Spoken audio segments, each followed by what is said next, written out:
அனைவருக்கும் வணக்கம். இன்றைய தினமணி செய்தித்தாள்ல என்னென்ன செய்திகள் இருக்கு அப்படிங்கிறத பார்ப்போம். முதல்ல பார்த்தோம்னா, கள்ளக்குறிச்சி சம்பவம் தான் பெருசா பேசப்பட்டுட்டே வருது தமிழகம் முழுவதுமே. நேத்து கரெக்ட்டா 2 நாளைக்கு முன்னாடி பார்த்தோம்னா, தமிழகத்தோட சட்டப்பேரவையும் கூடியிருக்கு. ஓகேங்களா? சட்டப்பேரவையிலே பலத்த எதிர்ப்பு, தோழமை சுட்டுதல்கள் எல்லாமே நடந்துட்டு இருக்கு. அந்த வகையில பார்க்குறப்ப, அதே தொடர்பான ஒரு செய்தி தான் பார்க்குறோம். ஓகேங்களா? மெத்தனால் நச்சு முறிவுக்கான ஃபோமிபைசல் அப்படிங்கிற மருந்துக்கு தட்டுப்பாடு ஏன் அப்படின்னு குடுத்துருக்காங்க. ஓகேவா? ஃபோமிபைசோல் அப்படின்னு சொல்றோம். ஓகேவா? ஃபோமி ஆக்சுவலி ஓகேவா? FOME ஃபோமிபைசோல் அப்படின்னு சொல்லுவோம். இந்த ஃபோமிபைசோல் அப்படிங்கிற மருந்து எதுக்கு பயன்படுது அப்படின்னா, இந்த மாரி கள்ளச்சாராயம் குடிச்சுட்டாங்க, மெத்தனால் இதுல வந்து குடிச்சுட்டாங்க அப்படின்னா, அத ட்ரீட் பண்றதுக்காக இந்த ஃபோமிபைசோல் அப்படிங்கிற மருந்து யூஸ் பண்ணும். ஓகேங்களா? ஸோ இது தமிழகத்துல தட்டுப்பாடா இருக்கு, டிமாண்ட்ல இருக்கு அப்படின்னு ஒரு குற்றச்சாட்டு வந்துச்சு. அதற்கான விளக்கத்த நம்ப மக்கள் நல்வாழ்வுத்துறை அதிகாரிகள் வந்து குடுத்திருக்காங்க. ஓகேவா? என்ன சொல்றாங்க அப்படின்னா, இந்த ஃபோமிபைசோல் அப்படிங்கிறது ஓகே, மெத்தனாலுக்கு யூஸ் பண்ணக்கூடிய மருந்து தான், இல்லைன்னு சொல்லல. அது பார்த்தோம்னா, சரியான டெஸ்டிங் ப்ராசஸ்க்கு அப்புறம் நமக்கு மார்க்கெட்ல இன்ட்ரோடியூஸ் ஆகல. ஓகேங்களா? ஒரு மருந்து இருக்கு அப்படின்னு பார்த்தோம்னா, அத வந்து ஒரு 4 டைப்ஸ் ஆஃப் டெஸ்டிங் ஓகேங்களா? 4 விதமா டெஸ்டிங் பண்ணுவாங்க.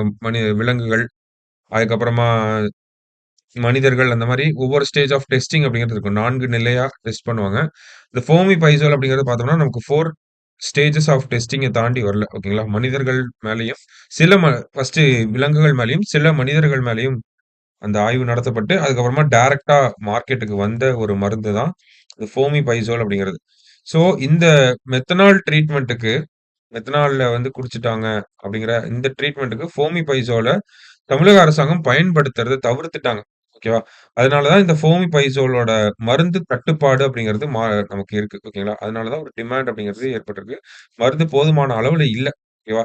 ஏன் இந்த ஃபோமிபைசோல பயன்படுத்த மாட்டோம்னு மக்கள் நல்வாழ்வுத்துறை அதிகாரிகள் சொல்றாங்கன்னா, இது வந்து கரெக்ட்டான டெஸ்டிங் உட்படுத்தப்படல. அதனால சைட் எஃபெக்ட்ஸ் வர்றதுக்கு நெறைய பாசிபிலிட்டீஸ் வந்து இருக்கு. அதனால தான் நாங்க என்ன பண்ணலன்னா, அந்த ஃபோமிபைசோல ட்ரீட்மெண்ட்ல யூஸும் பண்ணல. பெருசா ஆர்டரும் பண்ணல அப்படிங்கிறத சொல்லியிருக்காங்க. இப்ப என்னதான் ட்ரீட்மெண்ட் பண்றாங்க அப்படின்னு பார்த்தோம்னா, அ மெத்தனாலுக்கு மாற்றாக எத்தனாலினை மருந்தாக பயன்படுத்தி வருகிறோம். 2மே ஆல்கஹால் என்றாலும், மெத்தனாலின் வீரியத்தை எத்தனால் குறைக்கும் என்பதால், பாதுகாப்பான இந்த சிகிச்சை முறை பின்பற்றப்படுகிறது என்று அதிகாரிகள் தெரிவித்தனர். சரி, அவர்கள் தெரிவித்தனர் அப்படின்னு சொல்லி குடுத்திருக்காங்க.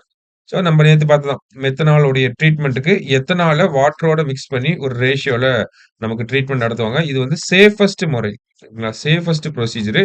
இந்த ஃபோமிபைசோல் யூஸ் பண்ணோம்னா, சைட் எஃபெக்ட்ஸ் வர்றதுக்கு ப்ராபபிலிட்டி அதிகம். அதனால தான் இத யூஸ் பண்ணாம, நம்ம டைரக்ட்டா எத்தனால்ல யூஸ் பண்ணிட்டு இருக்கோம். சரிங்களா? அந்த ஒரு விளக்கத்த மக்கள் நல்வாழ்வுத்துறை வந்து குடுத்திருக்காங்க. அதுதான் நம்ம முதல் செய்தியா பார்க்குறோம். சரிங்களா? ஸோ அடுத்து பார்த்தோம்னா, இன்னைக்கு செய்திகள் கொஞ்சம் குறைவாக தான் இருந்துச்சு. ஓகேவா? சட்டமன்றத்திலயும் ஒரே கூச்சல் குழப்பமாக இருந்துச்சு. அதனால கொஞ்சம் கம்மி தான் இன்னைக்கு செய்திகள். இங்க என்ன குடுத்திருக்காங்க அப்படின்னு பார்த்தோம்னா, திருக்குறள். திருக்குறள் என்ன சொல்றாங்கன்னா, "காக்கை கரவா கரைந்துண்ணும் ஆக்கமும் அன்ன நீரார்க்கே உள" அப்படின்னு சொல்றாங்க. "காக்கை கரவா கரைந்துண்ணும் ஆக்கமும் அன்ன நீரார்க்கே உள." காக்கை தனக்கு கிடைத்ததை மறைத்து வைக்காமல் சுற்றத்தை கூவி அழைத்து உண்ணும் ஆக்கமும் அத்தகைய இயல்பு உடையவருக்கே உண்டு அப்படின்னு சொல்றாங்க.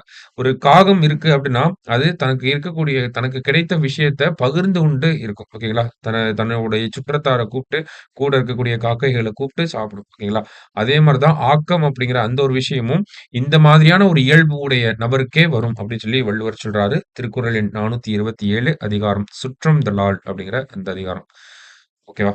சரி, அடுத்த செய்திக்குள்ள வந்தோம் அப்படின்னா, வேற என்ன செய்திகள் இன்னைக்கு முக்கிய நிகழ்வாக இருக்கு அப்படின்னு பார்க்குறோம். யோகா டே. அதனால தான் எல்லாம் பார்த்தோம்னா யோகாசனம் பண்ணிட்டு இருக்காங்க. ஓகேவா? இன்டர்நேஷனல் யோகா டே நமக்கு ஜூன் 21. ஓகேவா? நேத்து யோகா டே. அதான் வேரியஸ் பிளேஸஸ்ல யோகா பண்ணி அத ஃபோட்டோ எடுத்து போட்டுருக்காங்க. ஓகேவா? அதுதான், வேற ஒண்ணும் இல்ல. அத பத்தி செய்திகளும் நெறைய இருந்துச்சு நமக்கு. அடுத்தது பார்த்தோம்னா, நமக்கு இங்க ஒரு முக்கியமான செய்தி. என்ன சொல்லியிருக்காங்க அப்படின்னா, பாலஸ்தீனத்துக்கு அர்மேனியா அப்படிங்கிற நாடு அங்கீகாரம் அளித்திருக்கு. ரெகக்னைஸ் பண்ணியிருக்காங்க.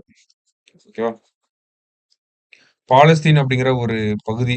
இத வந்து ஒரு சில நாடுகள் வந்து தனி நாடாக ஒரு கண்ட்ரியா வந்து ரெகக்னைஸ் பண்ணியிருக்காங்க. ஒரு சில நாடுகள் ரெகக்னைஸ் பண்ணல. ஓகேங்களா?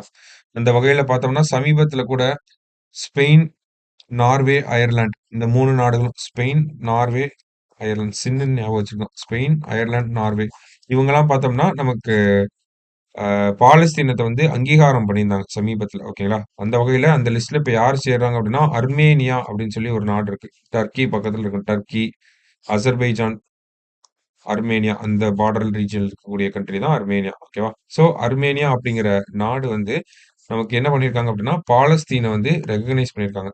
ஓகேவா? ஸோ இப்ப இதனோடயே சேர்த்து இந்தியா எப்ப ரெகக்னைஸ் பண்ணாங்க அப்படிங்கிற ஒரு கூடுதல் தகவல். இந்தியா எப்ப ரெகக்னைஸ் பண்ணியிருப்பாங்க அப்படின்னா, 1988ஆம் ஆண்டு. ஓகேவா?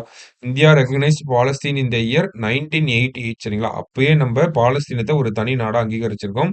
இந்த இஸ்ரேல், பாலஸ்தீன் பிரச்சனைய பொறுத்தவரைக்கும் இந்தியா வந்து என்ன ஒரு தீர்வ சொல்றாங்க அப்படின்னு பார்த்தோம்னா, இந்தியாவோட நிலைப்பாடு அப்படிங்கிறது 2 ஸ்டேட் சொல்யூஷன் அப்படிங்கிறது தான் இந்தியாவோட நிலைப்பாடாக இருக்கு நமக்கு. ஓகேவா? 2 ஸ்டேட் சொல்யூஷன் அப்படிங்கிறது தான் இந்தியாவோட நிலைப்பாடா இருக்கு. ஓகேவா? ஸோ இதெல்லாம் நம்ம கூடுதலா தெரிஞ்சுக்கணும். 1988லயே நம்ம ரெகக்னைஸ் பண்ணிட்டோம். சரியா? ஸோ இன்னைக்கு செய்தித்தாள் பார்க்குறப்போ குறைவான செய்திகள் தான். இதெல்லாம் தான் முக்கியமான செய்திகளாவும் இருந்துச்சு. ஓகேவா? ஸோ இத மட்டும் பார்த்து வச்சுக்கோங்க. நம்ம நாளை செய்தித்தாள் வாசிப்புல சந்திக்கலாம். நன்றி.